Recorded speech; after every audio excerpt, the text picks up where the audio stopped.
Yuk, Assalamualaikum warahmatullahi wabarakatuh. Kali ini kita kembali mereview proposal ya, revisi kedua. Di sini kita lihat daftar isinya udah ada ya. Daftar isinya udah oke. Nah, di sini maksudnya bab 3 buat aja metode pelaksanaan. Maksudnya tuh metodenya ini ditarik ke atas ini. Ini bab 3 metode pelaksanaan. Lanjut. Di sini bab 1 pendahuluan. Ini lihat panduan PKL, cara nulis dan jarak paragraf antar judul. Maksudnya itu ini mungkin bisa dinaikkan ke atas ini ya. Nah, ini naik ke sini. Habis itu jarak paragraf antara bab ini dan ke sini berapa. Nah, ini kan ada besar nih spasinya. Dicari tahu dulu berapa sih jarak jarak ini, apakah satu spasi kah, dua spasi, satu setengah. Nah, di sini ya saya lihat contoh panduannya bisa dilihat. Kemudian di sini maksudnya tuh kan di panduan seperti ini sih. Nah, contoh Rizky, 2015 titik.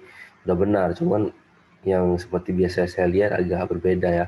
Biasanya pakai gini dia, sama pertumbuhan mangrove. Nah, di sini nggak usah, karena ada dalam kurung dia nggak usah koma. Rizky 2015 titik atau pertumbuhan mangrove Rizky, 2015 titik. Nah, kalau bisa coba yang kayak saya sarankan dulu, nanti kalau salah baru kembali lagi seperti panduan, karena kalau seperti ini agak belum terbiasa. Nanti kita konfirmasi apakah buku panduannya ada kekeliruan ataupun memang caranya seperti ini. Nanti kita koreksi lagi. Nah, di panduan betul sih kayak gini kan. Misalkan di terakhir kan ada namanya craft titik 15 titik. Maksudnya di ujung lah. Ini juga Naim et al 15 titik di ujungnya gitu. Kalau saya bilang tadi kan dia masuk dalam kurung ya sekalian, dalam kurung 2015 karena di ujung atau dalam kurung koma 2015 disesuaikan. Nah, misalkan ini pertama kan, kalau sudah ada menurut nggak perlu lagi pendapat. Nah, menurut itu kan menurut pendapat siapa, ataupun langsung aja menurut Sofian, nggak usah koma sih ini, menurut Sofian 2012. Nah, ini nggak usah sebenarnya. Menurut Sofian 2012 hutan mangrove adalah tipe hutan atau menurut Sofian 2012 menyatakan sih, bukan berpendapat sih. Pendapat itu cuma opini, tapi kalau menyatakan itu pasti dia berdasarkan penelitian atau bukunya. Tapi kalau berpendapat itu dia cuma opini, nggak kuat. Nah, di sini di sini sudah dibuat nih Indonesia Maritime Institute. Nah, di bawahnya nggak perlu dibuat lagi. Kalau dalam satu paragraf tuh satu aja dia sumbernya. Nah, kemudian sini sekarang boleh pakai data. Nah, ini seperti saya bilang sebelumnya, kalau untuk data kerusakan jumlah luasan, dia nggak boleh pakai data terlalu lama karena pasti udah berubah sekarang. Ini jaraknya 9 tahun ya. Kalau 9 tahun pasti beda, kecuali maksudnya hewan-hewan apa aja hidup di mangrove, ataupun fungsi ekologinya seperti apa. Kalau untuk kegiatan biologis atau ekologi masih boleh punya lama, tapi kalau punya kerusakan kemudian jumlah luasan itu harus data paling enggak 3 tahun lahir. Jadi yang kita yang kita baca dengan yang kita nanti PKL sama, nggak jauh beda lah, masih akurat. Ini juga nanti dicek ya. Kemudian sini menurut Donato 2019 berpendapat bahwa Donato ada double sini. Maksudnya si Donato 2019 menyatakan, jangan berpendapat, menyatakan. Pendapat tadi kan cuma opini. Nah, harusnya dibuat nih dalam bukunya atau jurnalnya menyatakan bahwa. Nah, jadi kan jelas ya. Dia menyatakan berdasarkan dari bukunya atau jurnalnya. Cuman jurnal atau buku kan dia dibuatnya dari penelitian, bukan yang ngasal-ngasal aja dia bikin. Nah, lebih cocok gitu sih. Disesuaikan ya. Pilih nih, pilih menurut atau pilih menyatakan. Terus lanjut, ekosistem temangga berdasarkan, nah ini kan dibilang tadi berdasarkan Imran 2016. Nah, berdasarkan apanya Imran? Penelitiannya kah atau pendapat?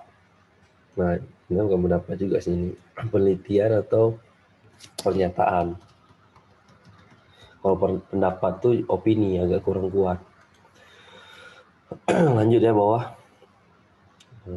Di sini kan pengelolaan kawasan konservasi hutan lindung mangrove berdasarkan BUR. Nah, maksudnya itu berdasarkan apanya? Berdasarkan pendapat tidak cocok pernyataan. Karena berpendapat ya kayak misalkan siapa yang mengajukan pendapat ya itu cuma usulan. Nih Juli tuh gosip nih, nggak usah. Ya sebenarnya harus berdasarkan apanya. Kalaupun nggak dibuat dalam buku ya nggak apa-apa. Misalkan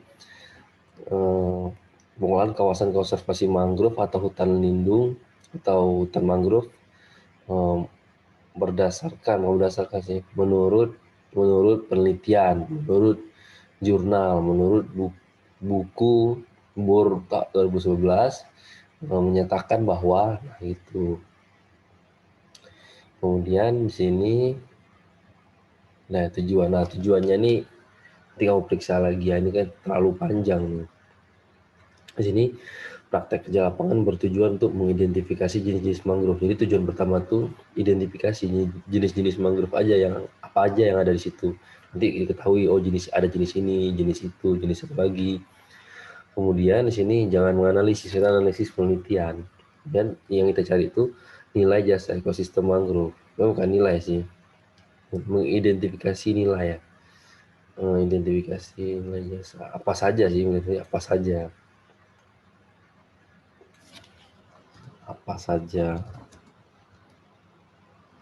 Nah, jadi kita mengidentifikasi jasa ekosistem mangrove itu apa aja di sana. Maksudnya yang mangrove berikan, maksudnya yang bukan diberikan sih, yang dihasilkan oleh mangrove atau yang mangrove berikan kepada masyarakat. Apa aja jasa ekosistemnya, ya mungkin ya jasa perikanan, jasa wisata atau apa kan, itu dikaji di sana. Kemudian mempelajari bentuk partisipasi masyarakat terhadap rehabilitasi hutan mangrove. Jadi dilihat di bentuk partisipasi masyarakat atau dukungan masyarakat terhadap rehabilitasi hutan mangrove itu seperti apa. Kemudian di sini jangan serta merumuskan. Kalau merumuskan itu dia udah kerjaan besar, harus ada FGD, harus ada stakeholder, agak luas lah kegiatannya. Kalau kita cuman mengetahui aja strategi pengelolaan ekosistem mangrove di Pangkalan Belanda. Jadi kita coba mendeskripsikan atau menulis kayak mana sih strategi pengelolaan mangrove di daerah itu seperti apa. Nah, itu dilanjut ya.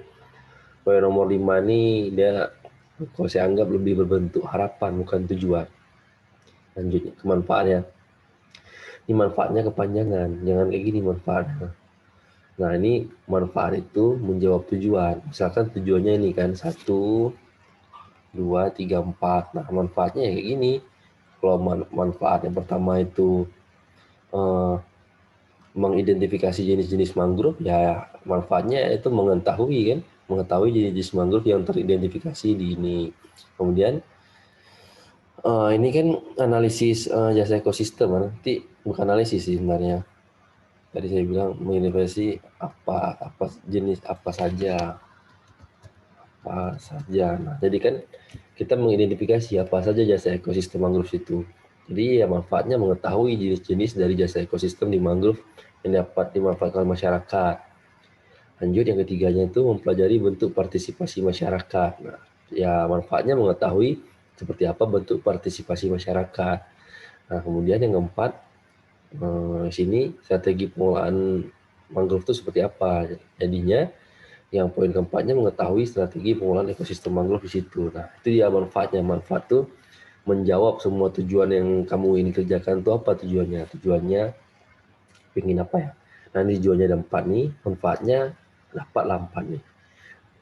Nah, ini tinjauan pustaka belum saya baca dulu ya. Ini ya penulisannya disesuaikan seperti yang di atas tadi yang sudah saya arahkan. Nanti dicek lagi, nanti kalau udah beres yang di atas baru kita periksa dapus. Mendapus kelihatannya sih sudah bisa lah. Tinggal perbaiki dikit lagi, ini diperbaiki dikit biar nggak perbaikan sekali banyak nanti pusing ataupun tidak fokus.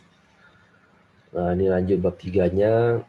Di sini buat aja tanggalnya karena kegiatannya sebulan kan. Karena Juli Agustus kan, Julinya nggak tahu Juli kapan berangkat. Karena kan nggak awal bulan, karena sekarang Julinya udah tanggal berapa sekarang? 9 kan. Nah, beresiko. Jadi kita buat tanggalnya aja. Nah, alat dan bahan dibuat tabel aja nanti. Alatnya apa, manfaat. Alat bahannya apa, manfaat. Jadi ditabelkan. Kemudian metode sini kan, sorry, metodenya itu ada metode observasi dan pengamatan. Pengamatan itu sama aja dengan observasi. Jadi diganti observasi dan wawancara dengan stakeholder terkait. Dan kemudian di sini daftar pustakanya kenapa nggak ada ya? Jadi nanti tambahkan dulu daftar pustakanya. Oke deh. Untuk sementara sekian dulu. Semoga bisa segera direvisi dan mengirimkan kembali. Assalamualaikum warahmatullahi wabarakatuh.